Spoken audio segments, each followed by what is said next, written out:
Mapagpalang araw po sa ating lahat. Ako si Godfrey Quizon and this is my devotion for today, January 18, Saturday. So, ang topic po natin ngayon ay ano ang tatlong uri ng mga Kristiyano? Ang scripture naman po natin for today is 1 John chapter 2, verse 15 to 16. Ang pumabasahin, do not love the world or anything in the world. If anyone loves the world, love for the Father is not in them. For everything in the world, the lust of the flesh, the lust of the eyes, and the pride of life, comes not from the Father, but from the world. Basahin ko po sa Tagalog. Huwag niyong ibigin ang sanlibutan o mga bagay na nasa sanlibutan. Ang umibig sa sanlibutan ay hindi umiibig sa Ama. Ang lahat ng nasa sanlibutan, ang pagnanasa ng laman, ang pagnanasa ng mga mata, at ang pagmamalaki sa buhay na ito ay hindi nagmumula sa Ama, kundi sa sanlibutan. So, ito sa teachings po natin is first, ito ba? So, ito po. Sorry po, naisipon kasi. So, first teaching po is separatist. Ito po yung unang type of Christian is being separated from the world. Ibig sabihin, nakikita po nila yung ating mundo na pasama na ng pasama. Kaya ayaw na nila na magkaroon ng any interaction with the world, and of course they want to be separated. Ibig sabihin, hindi na sila yung gagawa ng makamundong bagay pa, and kung makagawa man sila nyan is pipigilan nila yung sarili nila na mas lalo pang gumawa nila. Separatist. So pacifist is being apathetic to the world. Ibig sabihin, you have no empathy.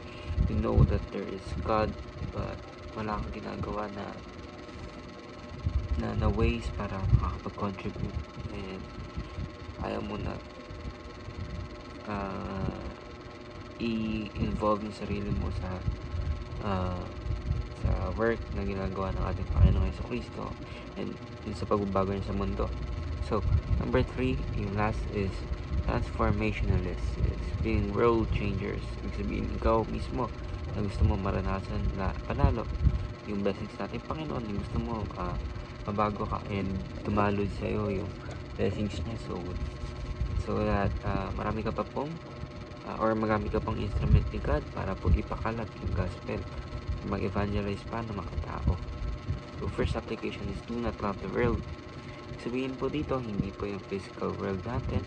Of course, dapat po natin inalagaan ng ating world kasi dito po tayo tumira at ito po ang ginawa ng ating Panginoon, kaya that's why kailangan po natin siyang pahalagahan. Pero ang natukoy po dito sa application natin for today is huwag gagawa ng makamundong bagay. Ibig sabihin, makasalanan na ino-offer ng mundo, kailangan natin resist. And of course, we do not want to do those things kasi mas mapapalayo pa po tayo or mapapalayo yung relationship natin sa ating Panginoon. So, second is pursue personal transformation. Of course, all of us Christians, we have to let God guide us so that mas malalim pa po tayo sa Kanya and mas maging Christ-like pa po tayo.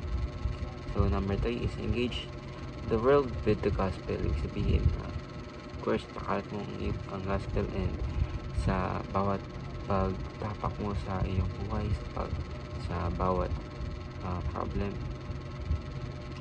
bawat emotion na nararamdaman natin, dapat may akibat yun na gospel. Ibig sabihin, kung ano ba yung dapat natin gawin sa mga bagay na nandun tayo sa scenario na yun, diba?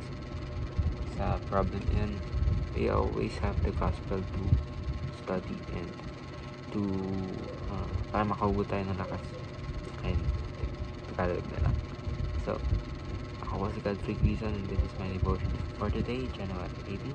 Sana po ay marami kayo natutunan. Ayun lang po, and God bless.